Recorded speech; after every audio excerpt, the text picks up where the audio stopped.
महाभारत के युद्ध के बाद भगवान श्री कृष्ण और अर्जुन द्वारका लौट रहे थे, पर इस बार रथ को भगवान ने नहीं, अर्जुन ने स्वयं चलाया। द्वारका पहुंचते पहुंचते अर्जुन अत्यंत थक चुके थे।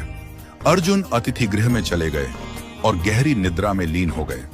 शाम का समय हुआ, रसोई में सुगंधित व्यंजन परोसे जा चुके थे। रुक्मिणी जी ने प्रेम पूर्वक भगवान को भोजन परोसना प्रारंभ किया और कहा, प्रभु भोजन आरंभ कीजिए। भगवान श्री कृष्ण बोले, रुक्मिणी, हमारे घर में अतिथि आए हुए हैं, हम अतिथि के बिना अन्न का एक कौर भी ग्रहण नहीं कर सकते। रुक्मिणी जी बोली, आप आरंभ कीजिए प्रभु, मैं अर्जुन को बुला लाती हूं। रुक्मिणी जी जब अतिथि भवन पहुंची तो देखा अर्जुन गहरी निद्रा में थे, किंतु वह निद्रा भी साधारण नहीं थी। उनके रोम रोम से कृष्ण कृष्ण की ध्वनि प्रस्फुटित हो रही थी।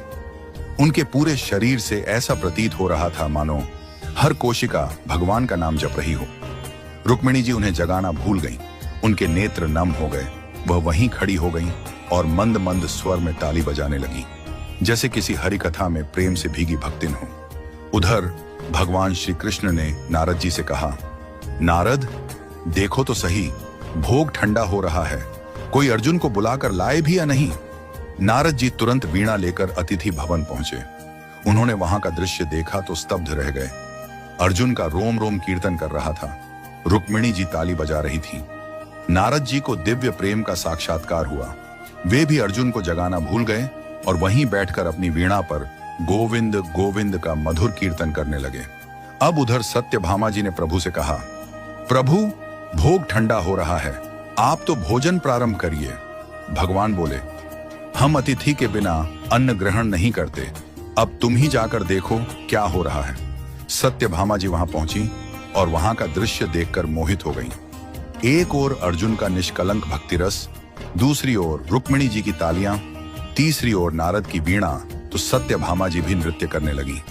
उनका मन उस भाव में इतना डूब गया कि वह भी अर्जुन को जगाना भूल गई। उधर भगवान बोले, सब कहते हैं भोग ठंडा हो रहा है, पर कोई हमें बुलाने वाला नहीं। लगता है मुझे स्वयं चलकर देखना पड़ेगा कि वहां ऐसा क्या हो रहा है जिसमें सब हमें ही भूल गए हैं। भगवान श्री कृष्ण वहां पहुंचे और जो दृश्य देखा वह अद्भुत था। भगवान के नेत्र सजल हो गए, प्रेम के अश्रु उनके नेत्रों से बहने लगे। उन्होंने धीरे से आगे बढ़कर अर्जुन के चरणों को अपने करकमलों से दबाना शुरू किया। जैसे ही भगवान के अश्रु अर्जुन के चरणों पर गिरे, अर्जुन चौंक कर उठे। वो बोले, प्रभु, यह आप क्या कर रहे हैं? आप मेरे चरण दबा रहे हैं।